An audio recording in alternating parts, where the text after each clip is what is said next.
Olha a Cássia, da FEOSP. Tudo bem, Cássia? Bem-vinda. Tudo ótimo. Um bom dia para todos aí. Estou ansiosa para ouvi-los. Que Que bom. joia. Ó, tem bastante gente conhecida aqui, que legal. Que legal. O Lucas aí também, ó. Lucas Garcia. Grande Lucas Lucas. Bom dia, Lander. pessoal. Bom dia, gente. Anderson, Santa Casa de Coromandel. E aí, Fala, Anderson? Anderson. Estivemos visitando aí há pouco tempo, hein? Obrigado. Doutor Ramon, maravilha. Vamos ver novamente. Prazer.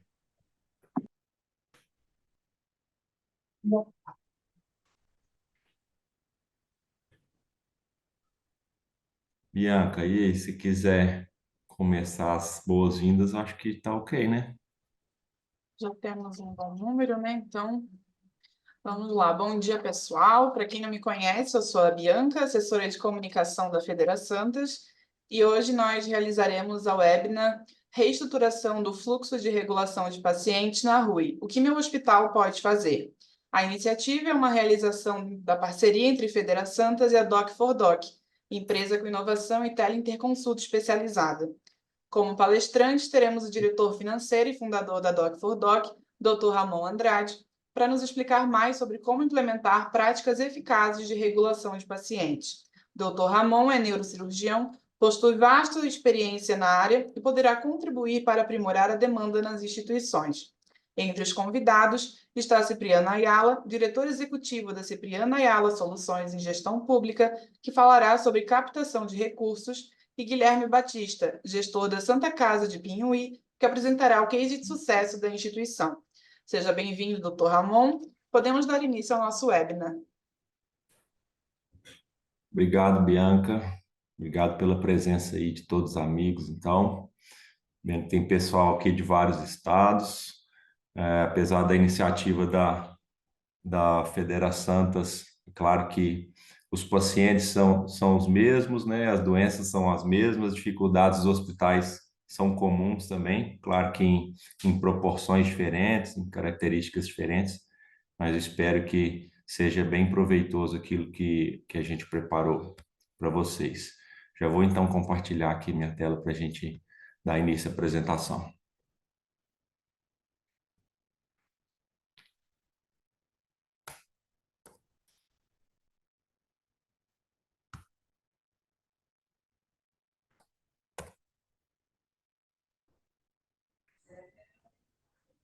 Bom, então essa reestruturação do fluxo de regulação de pacientes na rede de urgência e emergência, ela já foi tema, inclusive, da comissão, né, de urgência e emergência o ano passado, no evento da Federa Santas, e a gente achou interessante abordar esse tema e mostrar como que o uso da tecnologia pode impactar de forma importante aí todo o sistema. A gente está falando aí dos filantrópicos, do SUS, né? Então, e o gargalo da regulação impacta cada um desses hospitais. A Bianca já me apresentou. Essa foto é do evento da Federa Santas do Integra do ano passado, mais especificamente da Comissão de Urgência e Emergência. Nessa ocasião, então, os gestores, participantes dessa comissão, eles proporam, então, compreender os atuais cenários do serviço de urgência e emergência, avaliar, então, a questão da superlotação, das filas, e, então, propor medidas, apresentar estratégias que pudessem minimizar esses impactos. Claro que não relacionados a altos investimentos. Essa última frase aqui, eu acho que ela devia ser, ela deveria inverter a ordem, né? Ela deveria vir primeiro, né? Não relacionados a altos investimentos, que eu acho que todo local que a gente acaba passando, os gestores, claro, que têm essa preocupação, né? Então, essa comissão, durante essa discussão, levantou algumas hipóteses, dentro dela, a instalação de medidas de telesuporte, fluxos que estejam aí verdadeiramente integrados, programas com recursos específicos para hospitais de pequena e média complexidade, né, para poder atuar e dirimir esse problema da rede. Então, lançou-se uma proposta para revisão dessas estruturas e equipes de porta, especialmente diante da escassez de profissionais. Falando já um pouco da minha experiência, a gama de diagnósticos médicos possíveis num pronto-socorro, ela é enorme. Então, eu vejo os gestores, muitas pessoas falando da questão dos médicos da porta, em geral, serem recém-formados, né? E da baixa experiência, próprio tempo de carreira mesmo. Mas, em defesa até desses profissionais, a complexidade das doenças que podem aparecer na porta, ela é muito alta, né? Então, nenhum médico ali, mesmo que seja um especialista em determinada área, ele vai resolver tudo sozinho.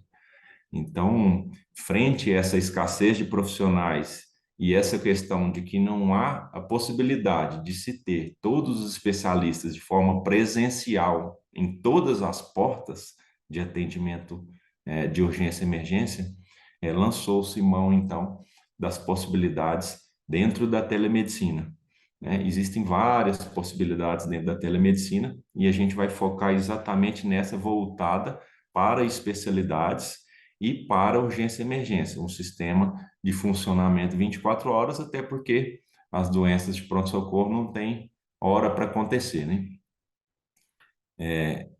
Eu gosto de falar um pouco sobre essa estatística alarmante aí da UFMG, que a cada 5 minutos, 3 brasileiros morrem em hospitais por falhas evitáveis. Dentro dessas falhas, uma delas está a questão da falta de especialistas, né? A gente sabe que até 80% de todos os municípios, toda porta aberta, não tem suporte de algumas especialidades.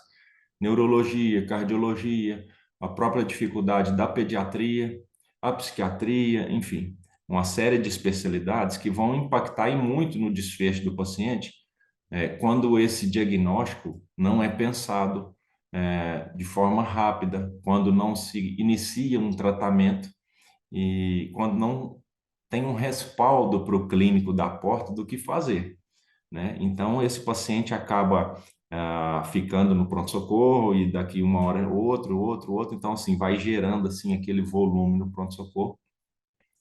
Esse volume acaba tendo como vazão, a maioria das vezes, só o sistema de regulação.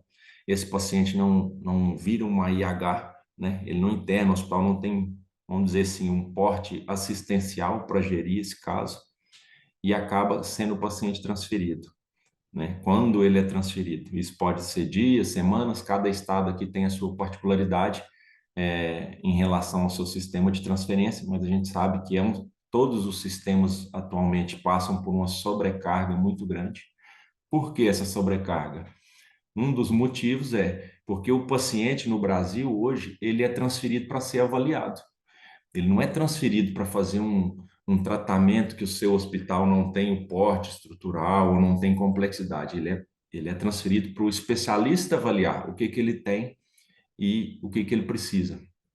E não raro, o paciente sai do hospital de origem com uma ideia de ter um problema muito grave, um diagnóstico com risco de vida, por exemplo, e quando ele chega no hospital de referência, o especialista avalia, informa para ele que, na verdade, ele tem um problema muito simples e que não precisaria nem ter ido, né? O que gera uma insatisfação do usuário, esse paciente volta e todo aquele transtorno.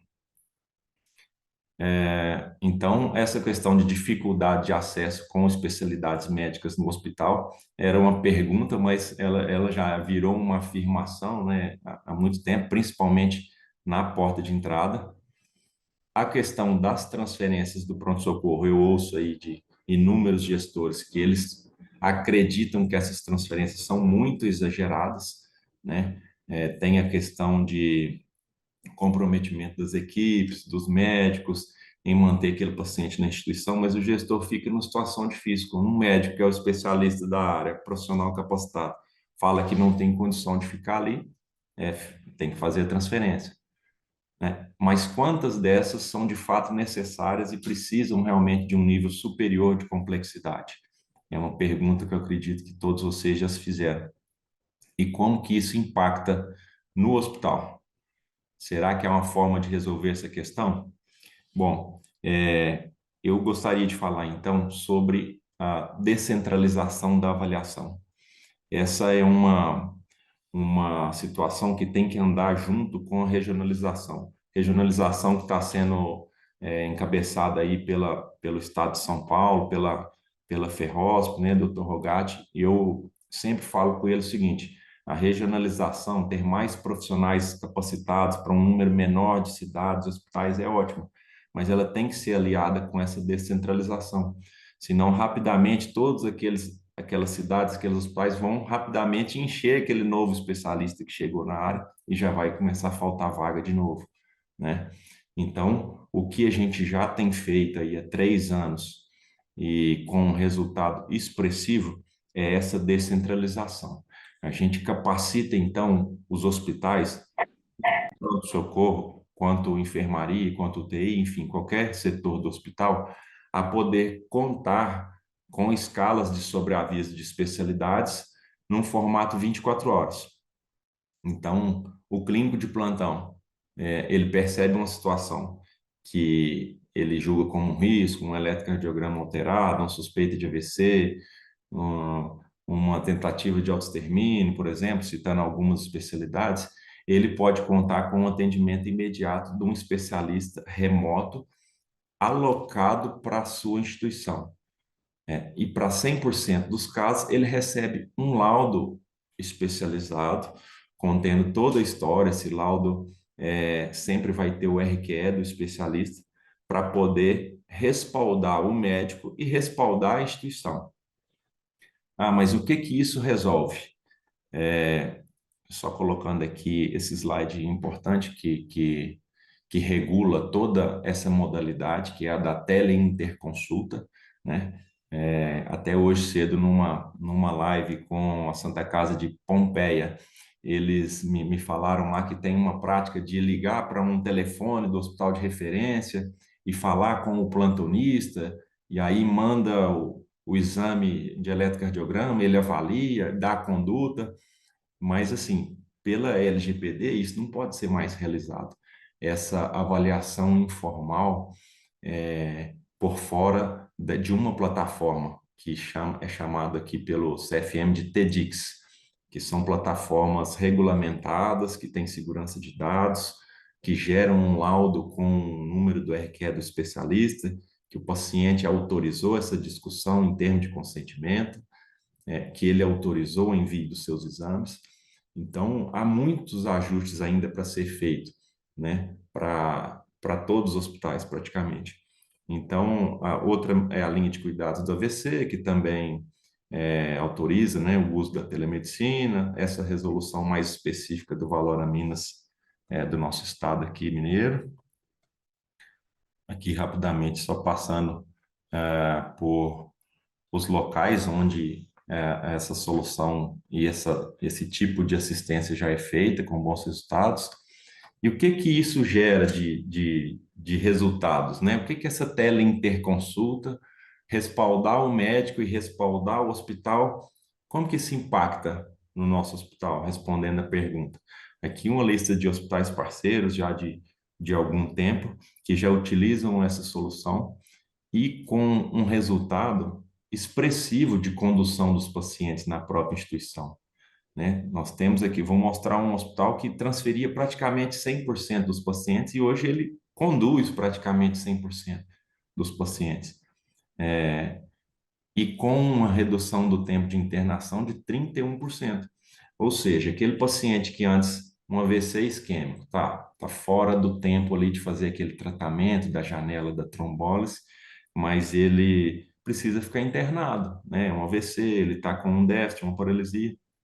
Esse paciente, em geral, quando a gente chega num hospital novo, assim, a gente vê que ele está internado há 15, 20, às vezes até 30 dias, né? Porque ele está sendo conduzido pelo clínico e acaba que o clínico tem uma insegurança de qual o momento correto dessa alta. Então, assim, um paciente que vai ficar esse tempo todo de forma desnecessária, que vai acabar infectando.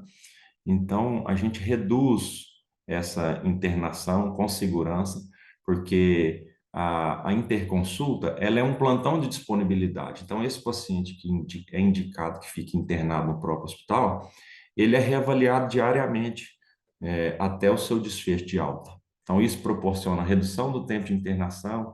Em vez de fazer 4, 5 tomografias, às vezes faz uma tomografia ou duas. E em relação à rede, a gente tinha uma tese inicialmente de reduzir 50% de transferências, como eu mostrei, isso chega até 90%, e de quilometragem evitada, que é a nossa grande métrica, né? Evitar transferência desnecessária, a gente já passou de mais de 1.500.000 quilômetros que deixaram de ser rodados, né? Isso gera uma economia de transporte absurda. Hoje já temos mais de 3 milhões de vidas cobertas, né? Por essa assistência. Então, essa reestruturação da RUI, ela deve ser através da descentralização da avaliação. Enquanto todo pronto-socorro precisar transferir para que o paciente tenha um diagnóstico com conduta, nunca vai ser suficiente criar leitos de alta complexidade nos hospitais de referência. Nunca vai ser suficiente leito de UTI, enfim. Com vários gestores que a gente conversa, até na Ferrosp mesmo, eu perguntei quantos pacientes de baixa e média estão internados no seu hospital hoje. O gestor falou assim, no mínimo 60%. E é isso que faz faltar as vagas de alta complexidade. Então, esse tipo de assistência de teleinterconsultoria especializada é uma forma adequada e capaz de garantir que o hospital de baixa e de média cumpra sua vocação, que é manter esses pacientes de baixa e de média. Aqui é um dashboard de produtividade, né? Um BI que a gente mostra mensalmente para o gestor. Vou dar o exemplo aqui do Hospital Bom Jesus de Congonhas. Foi avaliado pela Interconsulta 56 pacientes, onde o médico que atendeu os pacientes lá no pronto-socorro discute o caso com os especialistas. Ele tem contratado neuro e cardio, perdão, mas nessa época que era só neuro. A gente entrega a distribuição desses diagnósticos e, principalmente, qual foi o desfecho dessa interconsulta, né? Esse hospital tinha aí um histórico de transferir praticamente todo mundo de neuro. E a partir que a gente iniciou o trabalho, já passou a transferir apenas 4 pacientes. Tem mês que é 3 pacientes, outros 5, né? E essa mesma taxa de resolutividade todos os meses. Isso já culminou até numa alteração de pactuação de fluxo, né, dessa especialidade ali na microrregião, né, numa reunião da CIB, Macro Centro-Sul. O que consistiu essa alteração de fluxo? Esse paciente de Congonhas, neurológico, era uma situação muito delicada, porque ele tinha que ir para o Conselheiro Lafayette, para o neurologista avaliar.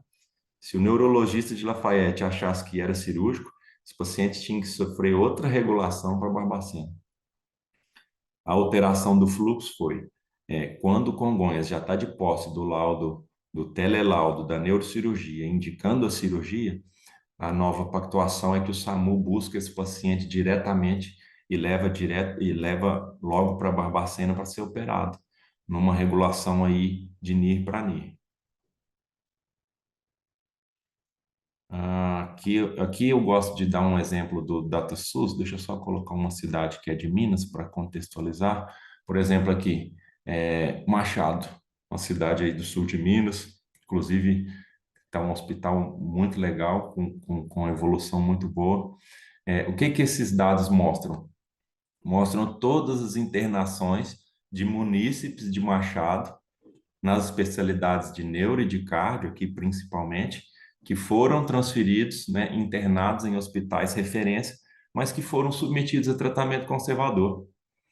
Então, 55 pacientes com dor de origem central neoplásica, 10 AVCs, 20 infartos agudos, ou seja, todos tratamentos clínicos que o paciente foi receber, que foi para fazer tratamento clínico, não invasivo.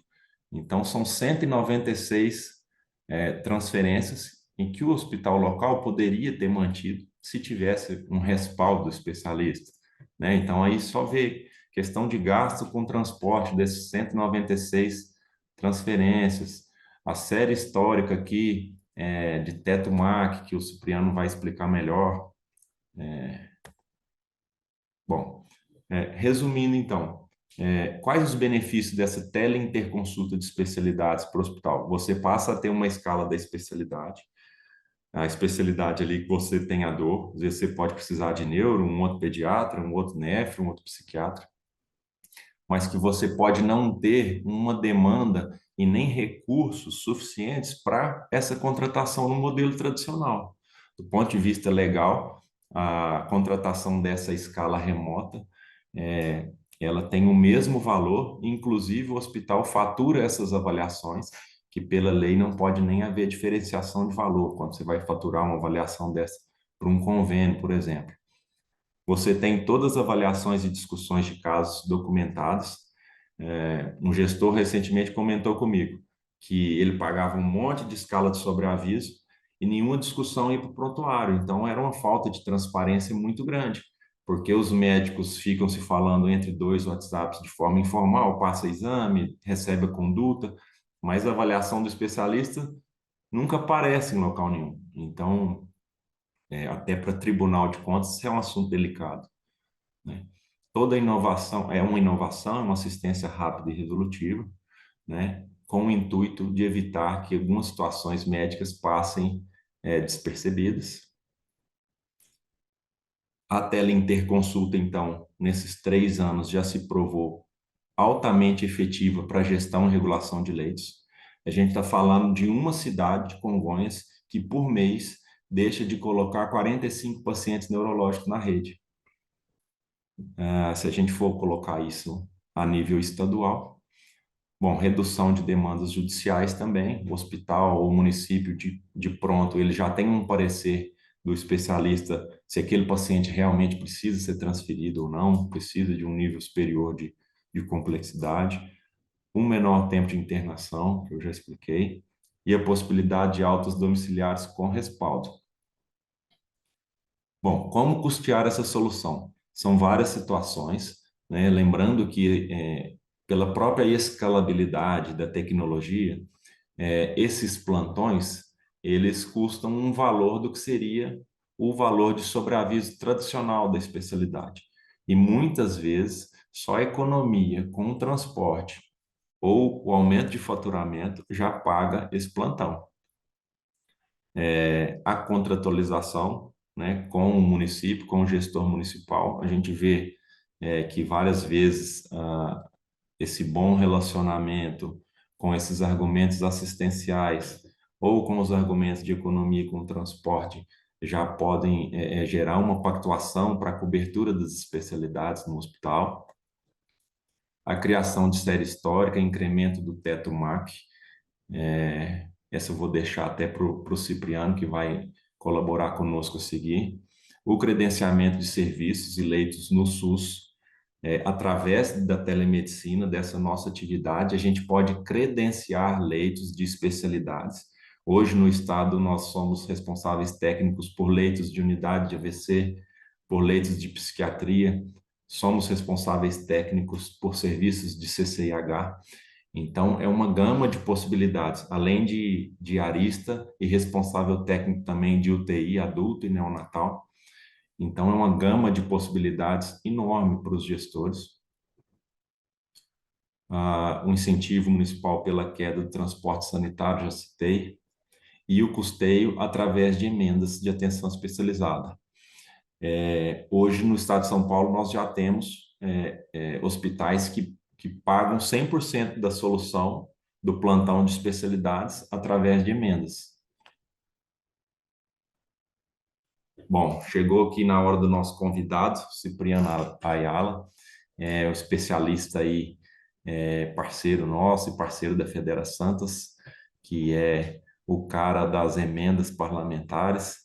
Eu vou deixar, então, passo a palavra para o Cipriano, e a seguir ele vai mostrar, né, toda essa parte, como pode ser feita, as emendas, tudo para esse tipo de solução, e a seguir a gente vem com o case. Maravilha. Ramon, muito obrigado pelo convite, por poder estar aqui e falar com vocês a respeito desse tema tão importante. Obrigado também pessoal da Federação, que eu estou agradecendo em nome dos filantrópicos, né? Porque como é rica a oportunidade, essa sala de aula que a Federação disponibiliza para os filantrópicos aprenderem e poderem ser conduzidos por um caminho de sustentabilidade. E eu quero começar minha fala, Ramon, falando sobre sustentabilidade, que é uma palavra que está em alta, né? É um termo que está em alta, e eu costumo fazer uma analogia da sustentabilidade como uma balança, aquela balança do advogado. E olha só que interessante, a sustentabilidade, né, pelo menos para mim, eu vejo que ela vai ter sempre dois aspectos importantes. O primeiro aspecto, ele versa sobre a eficiência. Então, buscar um caminho de eficiência junto ao que eu me proponho a fazer, junto à minha operação. Então, a minha operação precisa ser eficiente para que eu consiga garantir sustentabilidade. E eu já vejo, né, pelo que a gente conversa há um tempo, e também pela sua fala aqui, Ramon, como essa solução da Doc4Doc traz eficiência para o processo. Porque ele garante para a instituição, ele vai ter a possibilidade de ter um profissional médico para fazer o laudo, para fazer o trabalho que deve ser feito, a instituição deixa de transferir. Então, para o sistema de saúde, para a regulação, para o paciente, essa eficiência gera muitas vezes até a cura da pessoa. A pessoa deixa de morrer. Porque pode ser que alguns desses casos que a instituição deixou de transferir, a pessoa teve a possibilidade de ter um diagnóstico, um tratamento ali em tempo hábil, e ela teve uma chance de sobrevida maior. Então, esse é o primeiro aspecto, né? A gente conseguir fazer mais com menos.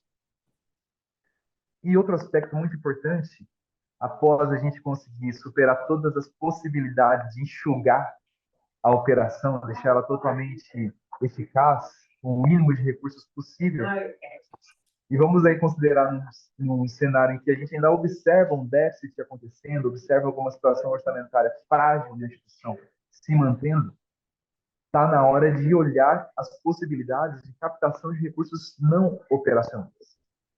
E o principal dos recursos operacionais para nós, como hospitais filantrópicos hoje, é a emenda parlamentar.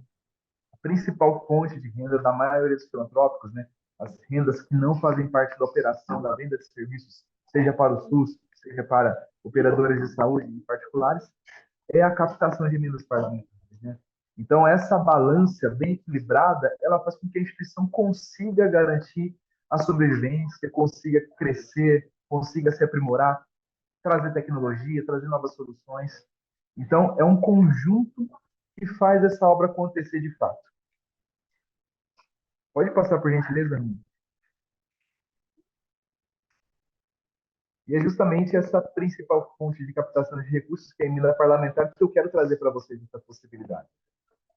Vou trazer alguns números importantes sobre emendas parlamentares, né, para que a gente consiga falar a mesma língua e que essa minha alta expectativa com a emenda parlamentar eu consiga traduzir para vocês aqui em números, né? Olha só, em 2024, de emendas parlamentares, o governo federal, falando só de governo federal, a gente não está falando de estado, nem de municípios, que alguns vereadores também podem mandar emendas parlamentares. Mas só no federal nós temos 44,67 bilhões de reais em emendas parlamentares, distribuídos entre emendas individuais, ou seja, cada um dos deputados podem indicar de forma individual, 11 bilhões nas emendas de comissão. Esse ano, a Comissão de Saúde, inclusive, está muito atuante. Pode até ser que alguns dos nossos participantes aqui tenham recebido alguma emenda de comissão. E tem as emendas de bancada estadual. A bancada federal do Estado de Minas Gerais também tem recurso para indicar para a saúde. Então, olha só, o mais importante é que 50% de todo esse volume de emendas parlamentares, obrigatoriamente, é direcionado para a saúde. Então, é uma grande oportunidade que os filantrópicos têm para aproveitar, porém, só aproveita quem consegue se estruturar para receber essas emendas. A gente vê, inclusive, a gente está com uma turma aberta, fazer um merchandising. A turma aberta aqui, na Federaçantas, de mentoria em relacionamento governamental. Qual que é a finalidade dessa mentoria? É fazer com que a instituição tenha a estrutura pronta para fazer a captação de emendas parlamentares. Tem um profissional responsável para ser o responsável pelo relacionamento governamental da instituição lá em Brasília, na Assembleia Legislativa, na Câmara dos Vereadores. Esse relacionamento vai trazer as possibilidades de mais emendas parlamentares. Eu estou só fazendo esse adendo aqui, Ramon, porque eu sei que essa solução ela é fantástica. Mas tem muito hospital que é chorão demais, né? Ah, não tem dinheiro. Ah, minha contratualização é baixa. Sabe que o SUS paga pouco, né? É muito boa a solução, mas não é a minha realidade. Mas olha, se a gente olhar pelo outro aspecto, a possibilidade que a instituição tem de se estruturar para captar emendas parlamentares e contratar uma solução que vai trazer eficiência para o seu processo e uma economia de escala, a gente não está falando só de uma emenda que vai reformar o prédio, que vai trazer um novo equipamento. Não. Eu vou trazer economia. É uma cadeia de sustentabilidade que eu trago para a operação da instituição através de uma tecnologia como essa. Então, uma das coisas que eu tenho ensinado os nossos clientes a fazer, e aos poucos vários deles já têm conseguido estruturar com certa solidez, é a existência de um banco de projetos. Muitas vezes, né, quando um parlamentar ele recebe nós como instituição lá no gabinete dele, um assessor de orçamento, a gente apresenta a instituição, apresenta os nossos problemas, os desejos da instituição, os projetos, e muitas vezes esses projetos eles são frágeis. Ou então são projetos clichês. Um projeto clichê, tem que trocar a bomba de infusão aqui, tem que trocar a aparelho de anestesia, a mesa cirúrgica, o foco cirúrgico, cama da internação. É projeto clichê porque todo mundo tem esse projeto, todo mundo precisa renovar o parque tecnológico, todo mundo precisa fazer reforma.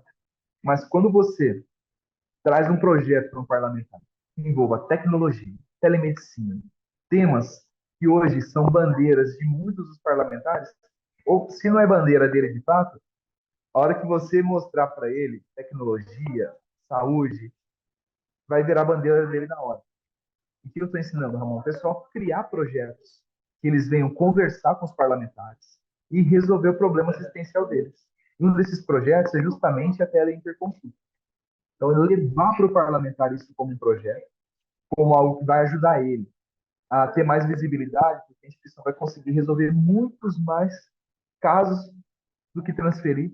Então, assim, aumenta a eficiência do hospital, aumenta o potencial de resolutividade da instituição, e para o parlamentar que está indicando a emenda, isso é maravilhoso, porque um eleitor dele que não está sendo transferido para longe da família, ficar um tempo na estrada, às vezes até, a gente não sabe, né, mas pode ser que algumas cidades não tenham o cuidado adequado com os pacientes. Deixa de qualquer jeito, o pessoal, sei lá, toma chuva, fica horas e horas esperando.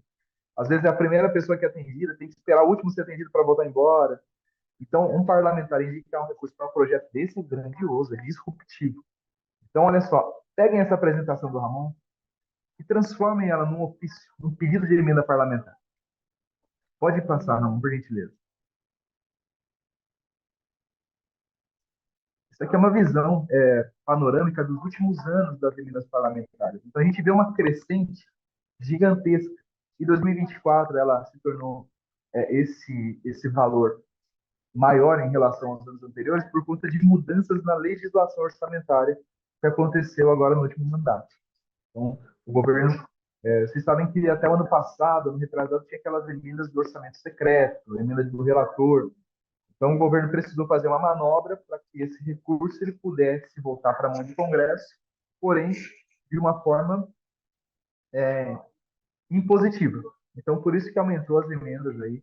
Antes, os parlamentares eles tinham 1,2% da receita corrente líquida do ano anterior, com essa mudança na legislação, eles têm 2%, e resultou nesse valor gigantesco de emendas parlamentares frente ao ano anterior. Praticamente dobrou o valor individual de cada parlamentar.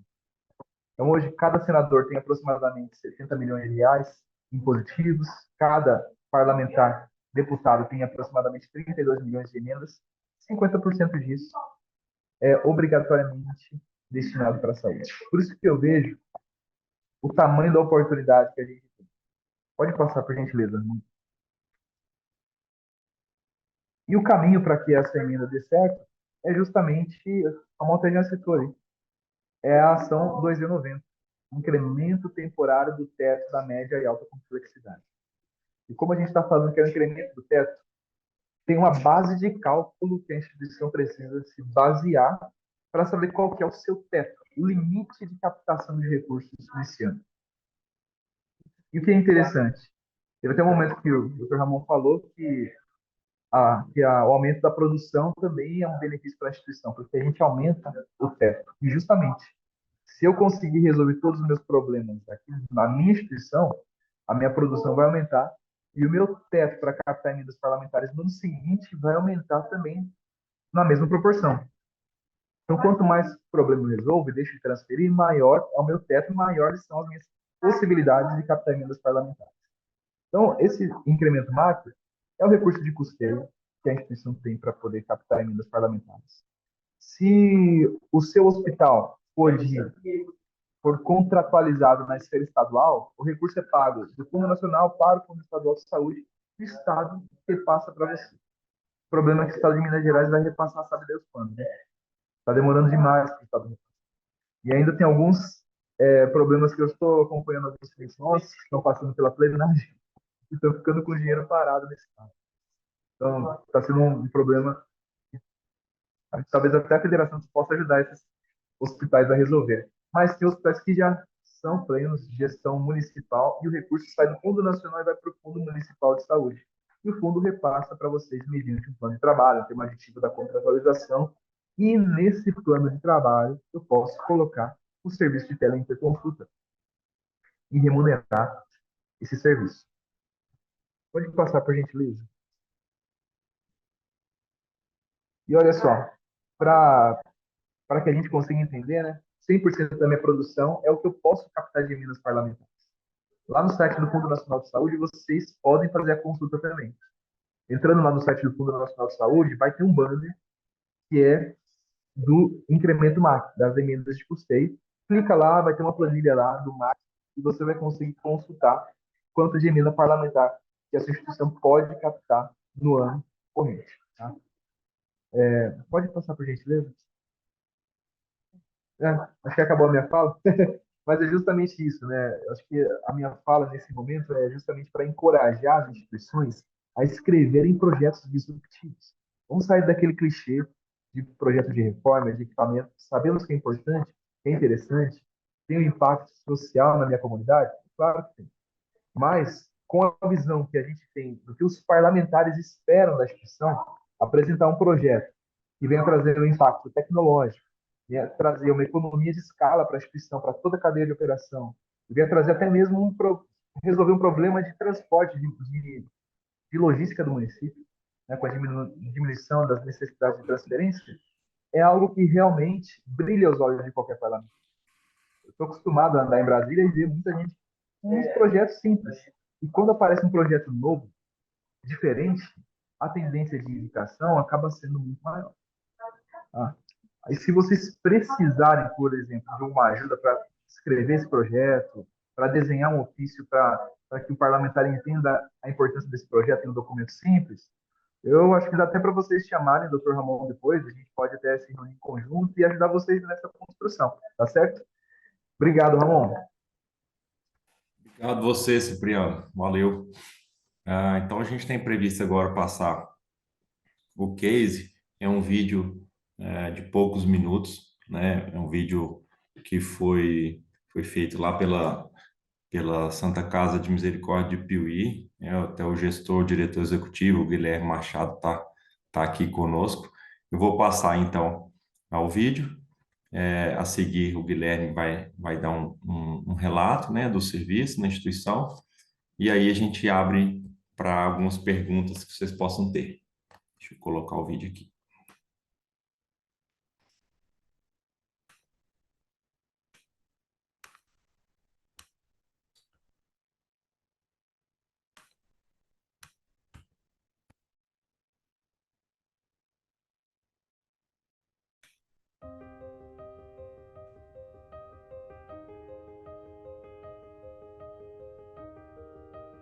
Meu nome é Maria Clara, eu sou médica aqui na Santa Casa e vou contar para vocês um pouquinho sobre o caso do Erivelto, que eu atendi na quinta-feira de feriado aqui no Pronto Socorro.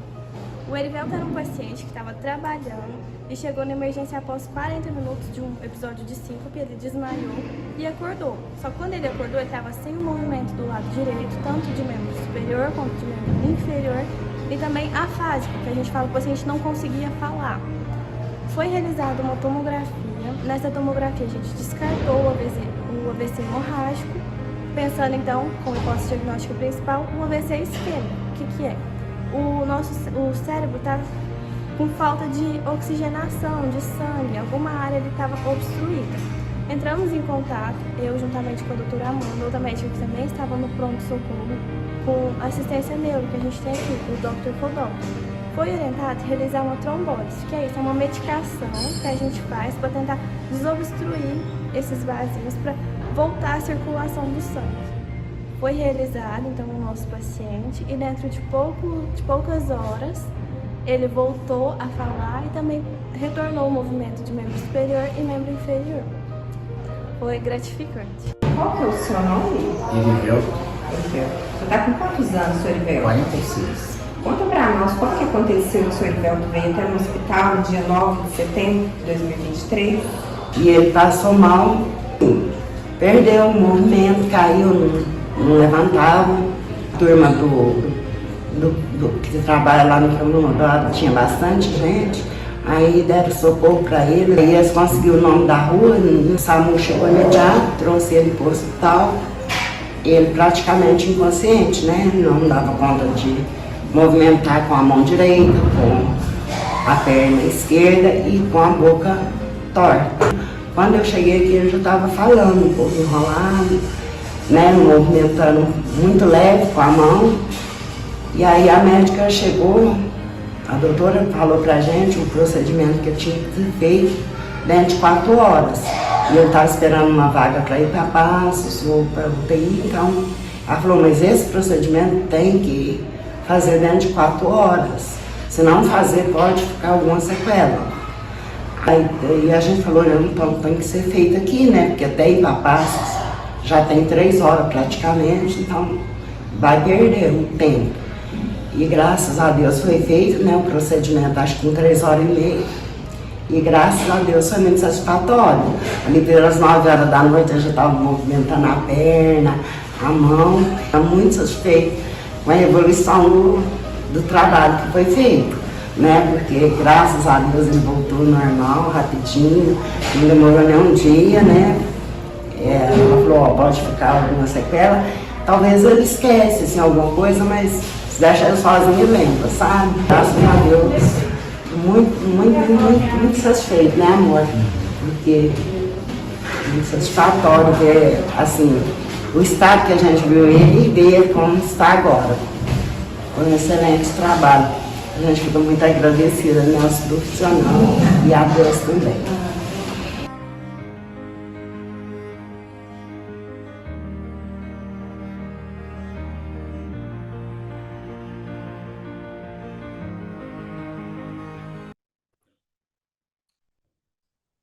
Ok, passar a palavra então, agradecer mais uma vez a presença do Guilherme Batista.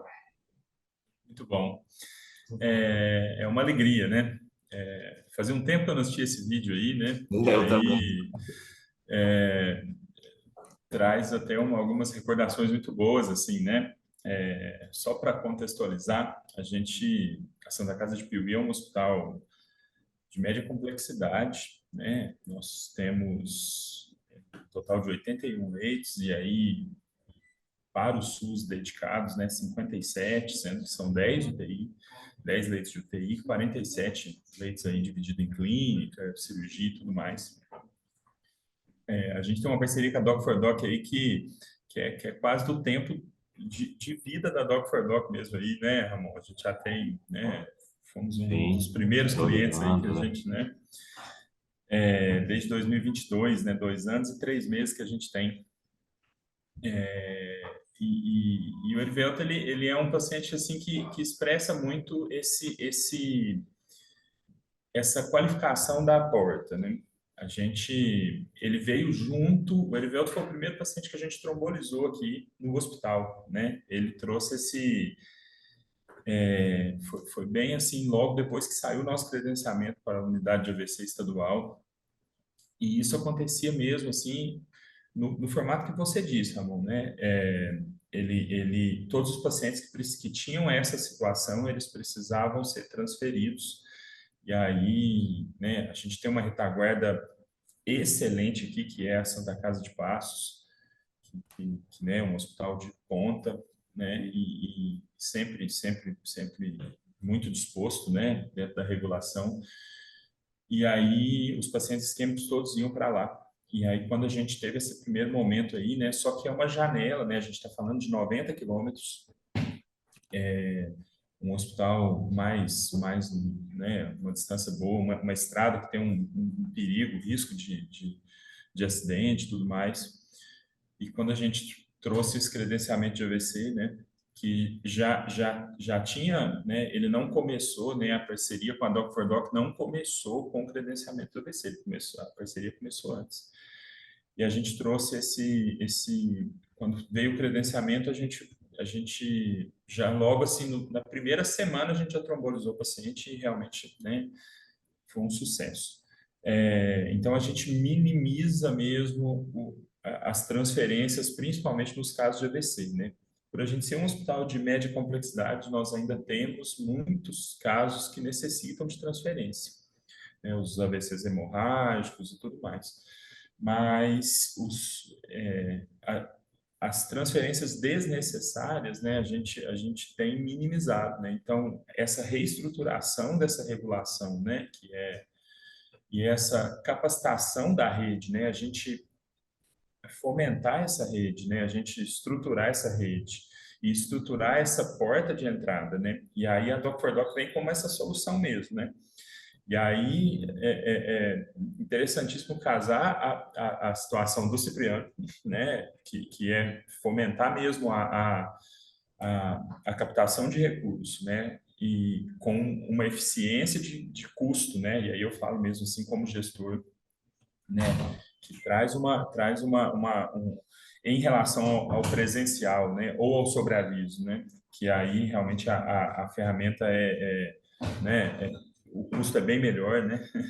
É até ruim falar isso para o Ramon, né? Mas o custo é melhor, né? Realmente o custo é bem melhor. Então, realmente vem para trazer, né? Então, o vídeo do Erivelto até me emociona, assim, né? Porque faz um ano que eu estou aqui no hospital, né? Eu vim de um outro hospital e aí eu fui chamado para assumir a direção aqui, né?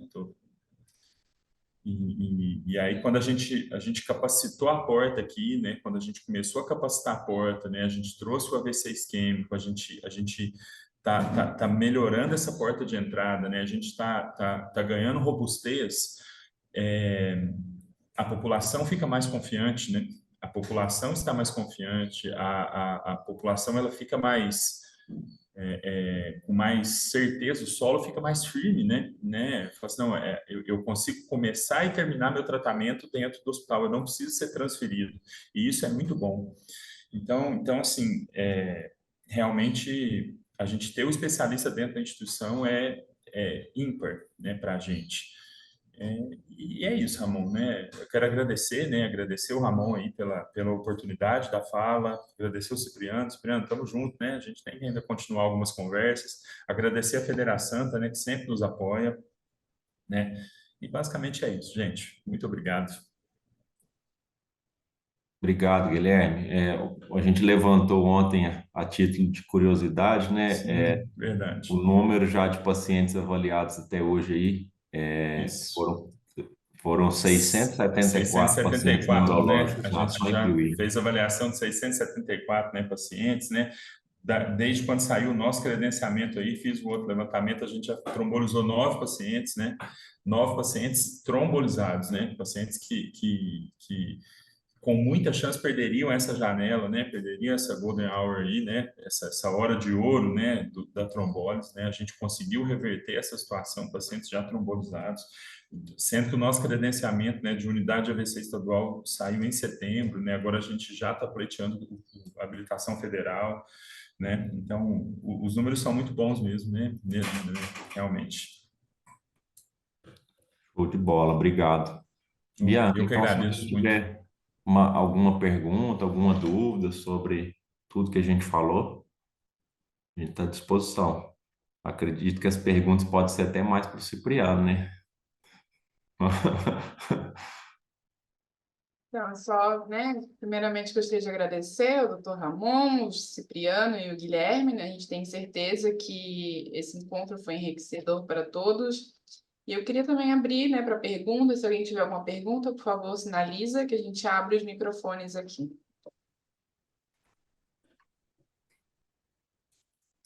Vou deixar no chat aqui meu contato também, caso alguém queira mandar alguma mensagem. Onde está o chat?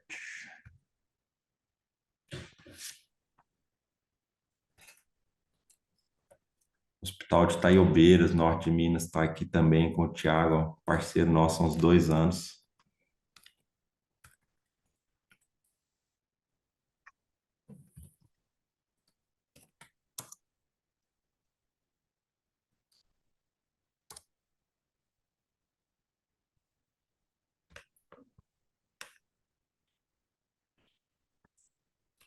Ninguém levantou a mão, não? O pessoal tá tímido, viu?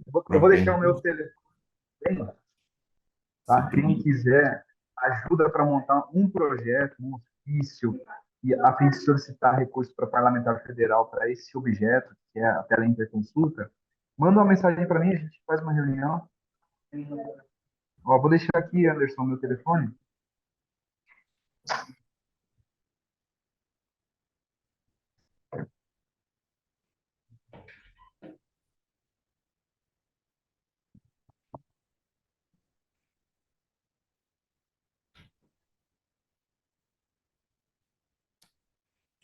O Anderson fazendo um trabalho fantástico lá na Santa Casa de Coromandel, cidade pequena, se não me engano, 29 mil habitantes, já está com a tomografia funcionando, já está inaugurando mês que vem, se não me engano, 10 leitos de UTI, Anderson. Parabéns.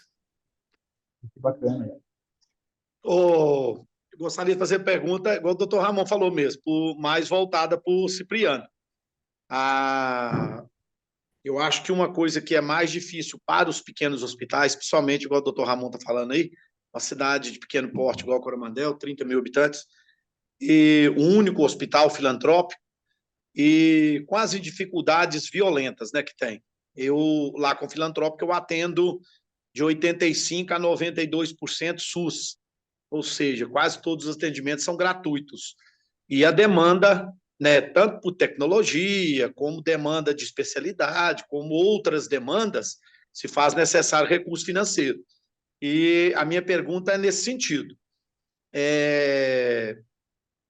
Você faz consultoria para os pequenos hospitais ou não? Ou indica alguém que faça para poder facilitar o trabalho dos filantrópicos junto ao Ministério da Saúde, ao Fundo Nacional de Saúde? Anderson, obrigado pela pergunta, viu? Mas olha, o trabalho que a gente faz é principalmente voltado aos pequenos hospitais. Até a Magda deve estar aqui na reunião, né? Mas se a gente observar o perfil dos hospitais que estão participando da nossa mentoria para relações governamentais, ou seja, gente que vai aprender com a gente a captar emendas, na maioria são hospitais de pequeno e médio porte. Inclusive, é o nosso principal objeto de trabalho, é fomentar os hospitais pequenos, porque a gente sabe que quanto menor os municípios, menor a arrecadação deles, menos eles conseguem pagar para os hospitais trabalharem, e mais esses hospitais são dependentes de fontes de captação de recursos. Então, nosso trabalho é justamente fazer com que essas instituições pequenas, que têm poucas possibilidades de receber um valor justo pela sua produção, pelo seu trabalho, e junto aos custos, consigam captar de emendas parlamentares e, com isso, garantir a sustentabilidade da instituição. Isso. É porque, conforme o doutor Ramon falou, ele tem muita proximidade lá, porque Uberlândia a Coromandel é 150 quilômetros. E isso facilita um pouco a logística entre o conhecimento e entre a tecnologia que ele está implantando. Tanto é que a Santa Casa de Coromandel está próximo de fazer a parceria com a Doc for Doc. Ele tem me visitado, a gente troca muito de ideia com relação a isso.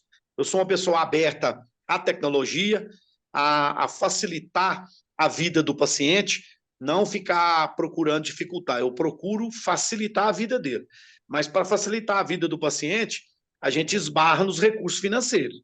E quem está num processo de reforma, igual está a Santa Casa, e o doutor Ramon tem acompanhado, se faz necessário muito isso. Então, é muito importante a gente estar antenado com relação à captação de recursos, principalmente, né, das emendas parlamentares, onde os volumes são maiores, né, porque tem emenda de investimento, emenda para custeio, né, que é muito importante para uma instituição que atende quase 100% SUS, sem custeio fica quase que inviável. Mas o importante de tudo isso é a gente estar buscando todos os canais, né, de recurso financeiro para a instituição, seja investimento, seja custeio, seja compra de equipamentos, né? Isso é muito importante. Então, é muito importante a instituição ter parceria. Por isso é que eu te perguntei o seu contato para a gente estreitar esse laço para ver se eu consigo acelerar mais o processo de melhoria da Santa Casa de Coromandel. Porque, na realidade, o objetivo é trazer uma saúde de melhor qualidade para a população de Coromandel. Esse é o único objetivo que eu tenho, principalmente os de menos renda, né? Porque a instituição filantrópica, ela protege mais os mais necessitados, né? É verdade, Anderson. E sabemos que para isso aí ser alcançado precisa de recursos. Não tem como fazer isso. Então é muito interessante isso. Como o Guilherme disse, né, o viés da captação de recursos ele tem que ser com o principal desejo da instituição de trazer eficiência para a operação. Então, essa eficiência ela custa caro, né? Então, na maioria dos casos, pode ser inacessível para as instituições pequenas pela baixa remuneração. Mas, com fontes seguras de captação de recursos, as instituições conseguem fazer todos esses investimentos em equipamentos, em reformas, né? Mas, mesmo assim, vou até dizer uma coisa, né? Não sei o que vocês acham, né? Mas eu acho que uma solução como a do Ramon, ela se paga dentro da operação da instituição. Se paga. Eu vejo isso porque a gente tem um cliente em comum, que é a Santa Casa aqui de Boituva. Então, o que eles economizaram com transferência, com remoção, eles pagam e sobram a solução. Então, talvez seja só fazer um estudo de custo, uma comparação. Aí o pessoal pode até falar, mas para mim tranquilo, porque não é eu que pago a remoção, é o município. O dinheiro que poderia estar indo para a instituição. O município economiza na remoção e essa economia na remoção você pode conseguir um reajuste do seu contrato.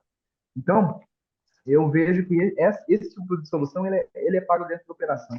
Mas as emendas elas vêm para trazer mais segurança, colocar mais, no caso da solução do Ramon, mais especialidades, né, deixar o hospital mais coberto com mais profissionais. E fora isso, todos os outros benefícios que as emendas vêm trazer para a infraestrutura, para a melhoria tecnológica da instituição e até mesmo de poder atender uma demanda maior, poder atender mais pacientes, fazer com que inexistam filas de demanda reprimida na cidade. Então, tem lugares que a gente trabalha, recebe emenda parlamentar para fazer custeio e negocia com a prefeitura. É uma forma de atender os pacientes que estão ali represados, aguardando na fila uma transferência, um atendimento, um exame, e a emenda parlamentar faz com que essa fila ande na cidade.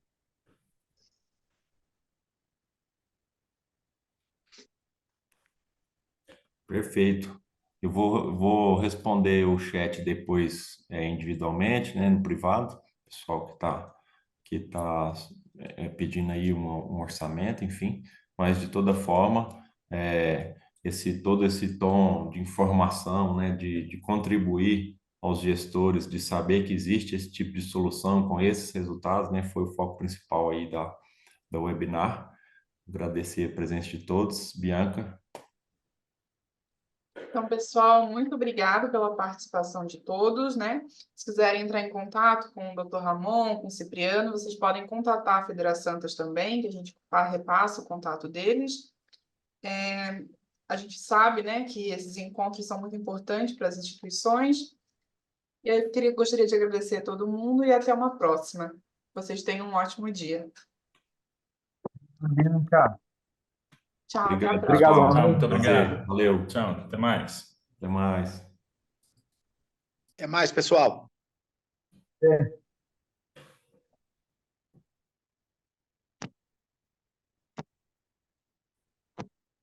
Isso.